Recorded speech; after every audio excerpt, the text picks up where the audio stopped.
The waiting room of Dr. Eris Thorne's office was a study in calibrated tranquility. The walls were painted a soft, earthy sage green, and the only sounds were the gentle hum of a hidden air purifier and the occasional, melodic chime of a Tibetan singing bowl that marked the end of a session. For Liam Evans, perched on the edge of a plush, neutral-colored armchair, the silence was unnerving. He was unaccustomed to the roar of a construction site, the sharp staccato of power tools, and the gruff, straightforward language of the crews he managed. This quiet felt like a void, one that threatened to swallow the carefully maintained composure he wore like a hard hat. At 42, Liam was successful by any conventional metric. His custom home building company was thriving in the competitive Austin, Texas market. He had a beautiful, if often empty, house in the hill country, a portfolio that promised an early retirement, and a reputation for being unflappable under pressure. Yet, for the past year, a persistent, low-grade dread had taken root in his gut. It wasn't anxiety in the clinical, panicky sense he'd read about. It was more like a silent, internal corrosion, a feeling that the foundation of his own life was shifting on unstable ground. It manifested in a short temper with his most loyal foreman, in a profound exhaustion that sleep couldn't touch, and in a chilling emotional disconnect from his wife, Sarah, who had finally issued a soft, tearful ultimatum. "Find out what's wrong, Liam, or we will be." Dr. Thorne's door opened, and a woman with a calm, relieved expression walked out. A moment later, the psychologist himself appeared. He was a man in his late 50s, with a kind, lined face and eyes that held a disarming depth of perception. He didn't wear a white coat, just a simple sweater and trousers. "Liam? Please, come in." The office was even quieter, filled with soft light from a large window overlooking a small, curated garden. There were no diplomas ostentatiously displayed, only a few intriguing abstract paintings and shelves lined with books that looked well read. The first few sessions were a frustrating excavation. Liam, a master at building structures, found himself unable to articulate the architecture of his own unease. He talked about work stress, about the challenges of marriage, about the general weight of responsibility. He used metaphors of load-bearing walls and faulty wiring, but the core of the problem remained elusive, a ghost in the machinery of his mind. During their fourth session, as Liam struggled once more to describe the vague yet persistent ache of a childhood he always summarized as fine, just normal stuff, Dr. Thorne leaned forward slightly. "Liam, the language we use to describe emotional pain is often inadequate," he began, his voice calm and measured. "We say we're broken, shattered, carrying a burden. These are powerful metaphors, but they can feel static. I'd like to try a different approach. A more spatial one." He reached for a large, pristine sheet of watercolor paper and a set of artist's pencils, placing them on the low table between them. "I'd like you to stop trying to explain it for a moment. Instead, I want you to imagine your inner world, your history, your memories, the landscape of your life, as a tangible, physical territory. And I want you to draw it for me. Not a work of art, just a map." Liam stared at him, baffled. "A map?" he echoed, the word feeling absurd in his mouth. "I'm a builder, Doc, not a cartographer." "All builders read blueprints," Dr. Thorne replied gently. "Think of this as the blueprint of your psyche. Don't overthink it. Just let your hand move. Where are the solid ground? Where are the treacherous swamps? The impassable mountains? The places labeled 'Here there be dragons'?" Skeptical but compliant, Liam picked up a pencil. His initial strokes were hesitant, rigid.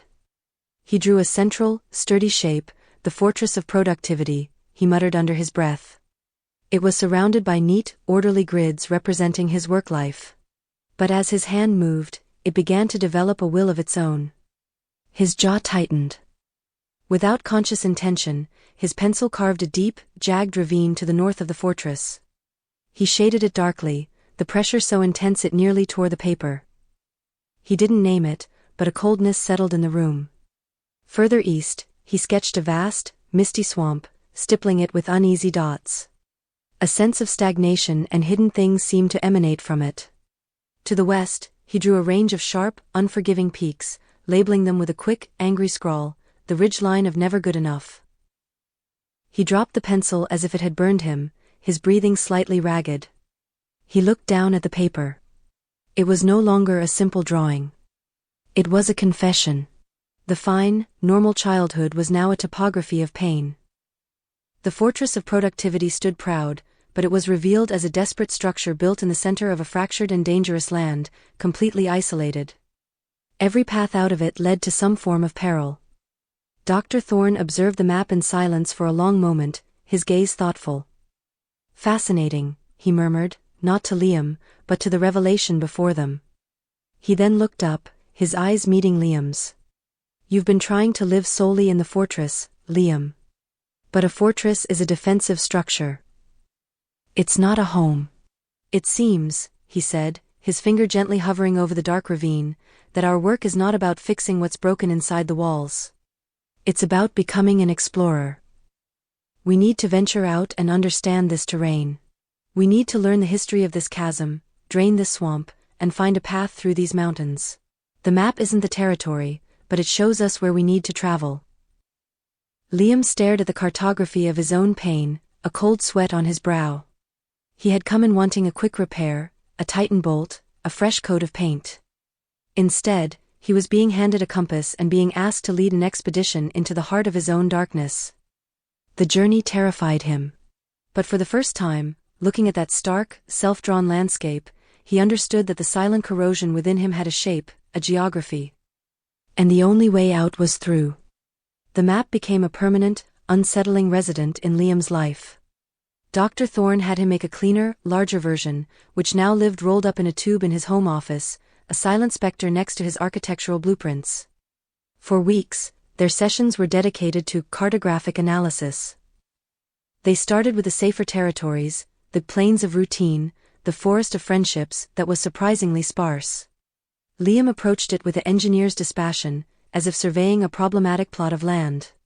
But Dr. Thorne kept gently steering him back to the darker regions. "Let's provision an expedition," he would say, his voice a calm counterpoint to Liam's rising tension. "Today, we'll head toward the edges of the misty swamp. You don't have to go in. Just tell me what you see from the shore. What does the air feel like?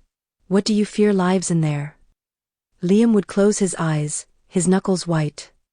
"It's stagnant. Humid.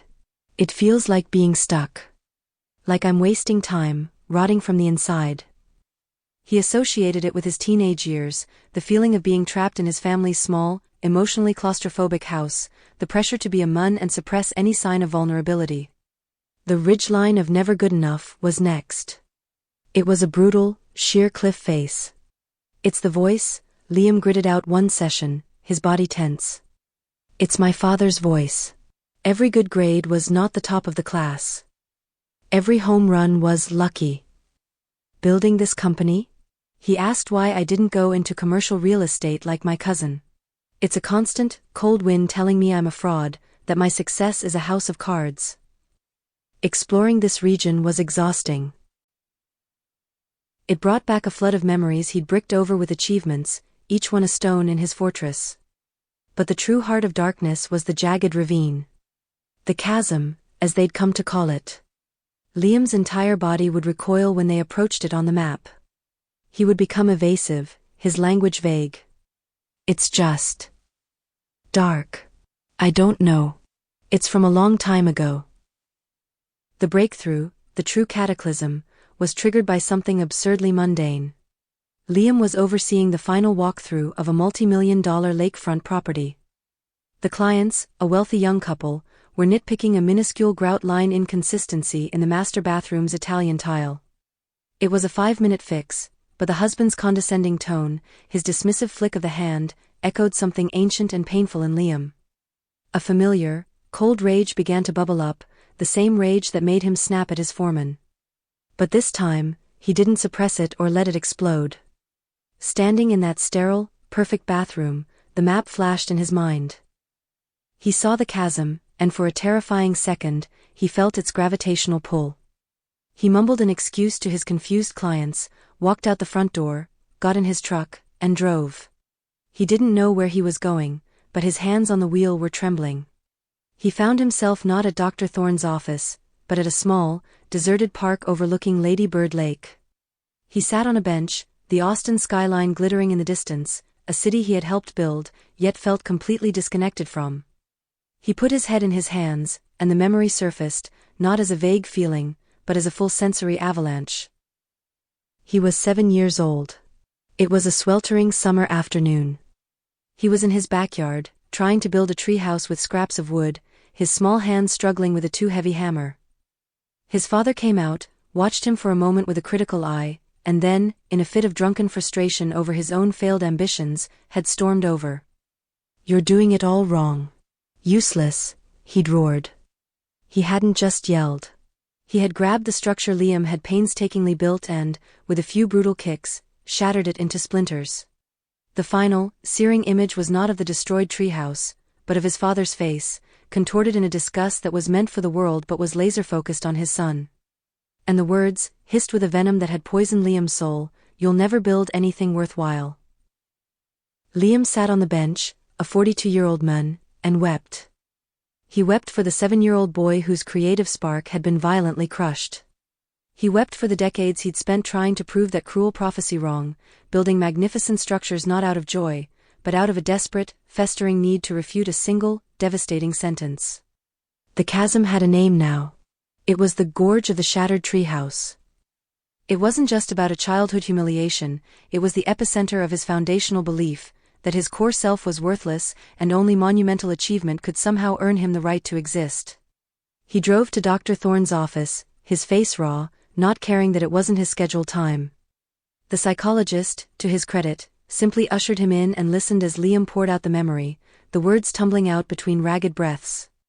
When he was finished, spent and hollowed out, Dr. Thorne pointed not to the map, but to Liam. "You've just completed the most important expedition," he said softly. "You didn't just look into the chasm from the edge. You went down into it, and you retrieved the core artifact.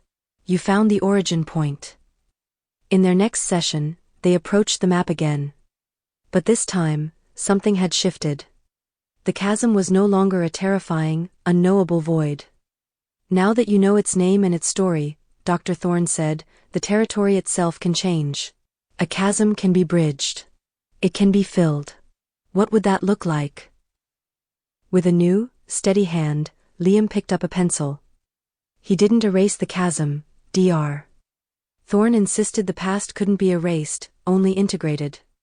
But over it, he drew a beautiful, strong, arched bridge. He labeled it the Bridge of Self-Compassion. Then, he turned his attention to the ridge line of Never Good Enough. He didn't flatten the mountains, they were a part of his landscape. But he carefully sketched a winding, switchback trail up its side, labeling it the Path of My Own Measure. He wasn't fixed. The journey wasn't over. But the map was no longer a document of static pain. It was a living record of healing. The climax wasn't a single, dramatic event, but the seismic internal shift of facing the core wound, naming it, and realizing he had the power to change the geography of his own soul. The fortress was no longer his only home. He was slowly, bravely, learning to inhabit the whole of his map. The work that followed was less about seismic revelations and more about the quiet, deliberate labor of reconstruction. Liam began to understand that healing was not the demolition of his past, but a profound and patient renovation of his present. The map was no longer a source of dread, but a dynamic blueprint for this new construction. He and Dr. Thorne continued their sessions, but the energy had shifted from one of desperate excavation to one of purposeful building. His first act of defiance against the ridgeline of Never Good Enough was to call his father. It wasn't a dramatic confrontation. Liam had no desire to rehash the past or extract an apology he knew would never come. Instead, he simply set a boundary. When his father began his usual critique of a recent project, Liam, his heart hammering against his ribs, said calmly, "Dad, I'm not looking for feedback on this. I'm proud of the work we did." The stunned silence on the other end of the line was more powerful than any argument. He had built a small, sturdy outpost at the base of the mountain. At work, the change was subtle but profound. He still ran a tight ship, but the undercurrent of cold fury was gone. When the new, ambitious foreman made a costly mistake on a foundation measurement, the old Liam would have erupted, his anger a shield for his own deep-seated fear of failure. This Liam felt the familiar heat rise in his chest, the ghost of his father's voice whispering useless in his ear. But he paused. He looked at the panicked young man and saw not incompetence, but a learning opportunity. He walked him through the error, explained the financial impact without venom, and helped devise a solution. "We fix it and we learn," Liam said, his voice firm but not cruel. It was the mentorship he had never received. He was building the path of my own measure, one deliberate step at a time. The most significant transformation occurred at home. He showed Sarah the map. It was the most vulnerable act of his life, more terrifying than any business risk. He unrolled it on their dining room table, his hands trembling, and walked her through the haunted geography of his soul, the fortress, the swamp, the ridgeline, and finally, the chasm with its new, sturdy bridge. He told her about the shattered treehouse, about the poisonous words that had shaped him. Sarah listened, her eyes filling with tears not of pity, but of understanding. She reached out and traced the bridge of self-compassion he had drawn. "All these years," she whispered, "I thought your walls were to keep me out. I didn't realize they were to keep that in." It was a revelation that rebuilt their marriage from the ground up. The emotional disconnect began to mend, replaced by a new, profound intimacy built on the rubble of his old defenses. The fortress of productivity was no longer his primary residence. He was learning to live in the open, more vulnerable, and infinitely more beautiful plains of partnership with her. Months later, on a bright Saturday morning, Liam drove to a hardware store. He bought wood, nails, and a new hammer. He returned to his own backyard, the one at the hill country house he was now learning to truly inhabit, not just as a showpiece, but as a home. In a quiet corner, under the shade of a live oak tree, he began to build. It wasn't a multi-million-dollar property. It was a simple, slightly crooked birdhouse. As he worked, measuring and sawing, he felt the ghost of his 7-year-old self watching. But this time, there was no critical eye, no looming shadow of disapproval. There was only the sun on his back, the sound of the birds, and the quiet satisfaction of creating something for the pure, simple joy of it. He wasn't building it to be worthwhile in anyone else's eyes. He was building it because he wanted to. When he finished, he nailed it to the trunk of the oak tree. It was imperfect. A joint was slightly off, and the roof was a little asymmetrical. He looked at it and smiled. It was the most honest thing he had ever built. He rolled up the map for the final time and placed it in a drawer in his office. He didn't need it displayed anymore. The landscape was no longer a foreign, hostile territory he was forced to navigate, it was simply him. The chasm was still there, but it no longer defined him. The ridgeline still stood, but he had proven he could climb it at his own pace, for his own reasons. He had gone to therapy to save his marriage and silence the dread. He had emerged with something far greater, himself. The man who walked out of Dr. Thorne's office for the last time was not a fixed version of the old Liam. He was a new man, one who had looked into the darkest chasm of his past and, instead of falling, had learned to build a bridge. And on the other side, he had found a life that was truly, and for the first time, his own. 6 months had passed since Liam last unrolled his map. It lay in the bottom drawer of his desk, neatly tucked away in its tube, not as a shameful secret, but as an archival document that had fulfilled its mission. His inner landscape was no longer a mystery to be deciphered, it had become familiar territory that he had learned to respect and on which he had learned to live a full life. His success was now measured by different, deeper metrics. He still ran his company, but his focus had shifted. Instead of chasing every new contract, he began consciously choosing projects that brought him joy, the restoration of historic buildings, the construction of community centers. He found that his reputation was slowly transforming from unyielding and efficient to reliable and inspiring. He began mentoring young architects, and his favorite phrase became, "A mistake is not a failure, it's data for the next blueprint." He was actively building the path of my own measure, and every such conversation was another stone strengthening it. His relationship with Sarah blossomed anew, this time on a solid foundation of mutual vulnerability. They started a new tradition, cartography evenings, but now they were mapping their shared future. They dreamed of a small lakeside house where they could escape the hustle and bustle, and on their imaginary map, they charted the Bay of Serenity and the islands of adventure they wanted to explore together. One evening, sitting on the terrace, Sarah took his hand and said, "I'm so proud of you. You didn't just repair yourself, you rebuilt our shared home." And he realized that this was the most important review of his work. Even his father, though he hadn't changed drastically, sensed the shift. Their conversations became shorter, less laden with subtext. Liam learned to listen to his father's criticism without letting it fall into the chasm of the shattered treehouse. He simply mentally noted, "That's his map, not mine," and this simple realization gave him incredible freedom. He was no longer a hostage to someone else's dissatisfaction. One autumn morning, when the air was fresh and clear, Liam stood on the site where his crew was laying the foundation for a new project, a house for a young family. He watched as the concrete evenly filled the formwork, creating a solid, level base. Before, he had seen this as merely a technical process. Now, he saw a metaphor. He walked to his truck, retrieved from the cab the very same, slightly crooked birdhouse he had built months before, and a hammer. He chose a sturdy tree at the edge of the property, on a still untouched patch of land. Carefully but confidently, he nailed the birdhouse to the trunk. It wasn't just a birdhouse. It was a monument. A monument to the boy whose creativity had been cruelly destroyed. A monument to the man who had found the courage to return to that place and restore it, but now on his own terms. It was the most honest and significant object he had ever built. Returning to the construction site, he felt not the weight of responsibility, but a light, confident sense of purpose. His internal map was no longer a static image of wounds.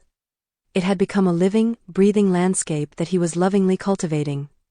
The chasm was still there, but it no longer needed to be feared. A sturdy bridge spanned it. The fortress still stood, but its gates were wide open, and life flowed freely in and out. Liam Evans had not healed in the sense that his wounds had disappeared. He had become a skilled and wise guardian of his own territory. He knew every path, every elevation, and every depression. And in this knowledge, in this acceptance of his entire complex, fractured, yet beautiful landscape, he found what he had been searching for all these years. Not a temporary refuge in the fortress, but a permanent, deep, and unshakable peace across the entire territory of his soul. The journey was over. He was home.